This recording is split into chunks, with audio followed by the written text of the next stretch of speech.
zakupo si sikur vetëm ajo ka të drejtë dhe sikur mendimi i të tjerëve zvlen fare. Çdo debat e kthen në sulm personal dhe mundohet t'i vendos banorët kundër njëri tjetrit. Në vend që të qetësoj situatat, ajo vetëm hedh benzinë në zjarr dhe krijon tension në gjithë shtëpinë. Kjo gjë po shihet qartë edhe nga publiku. Ferma VIP po bëhet çdo ditë më e rëndë për shkak të shereve dhe përplasjeve pafund. Banorët mezi po durojnë njëri tjetrin sepse sa hapet një temë, fillojnë ofendimet dhe ironit. Nuk ka më debat normal, por vetëm nerva, britma dhe provokime. Dhe pjesa më e madhe e konflikteve duket sikur nisen pikërisht nga mënyra si Zaku futet në çdo situatë për të komanduar apo për të bërë moral.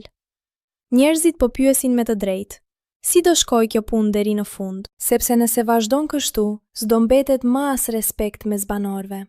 Çdo ditë krijohet një grup kundër një grupi tjetër dhe atmosfera po bëhet toksike. Në vend që të tregojnë karakter apo lojë të fortë, po shohim vetëm inate personale dhe ego që përplasen non-stop.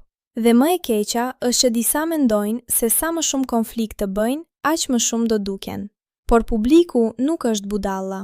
E kupton shumë mirë kur debatet janë reale dhe kur dikush thjesht kërkon vëmendje. Nëse vazhdohet me këtë nivel tensioni, ferma VIP do mbahet mend vetëm për shere e përçarje, jo për lojë apo momente të bukura.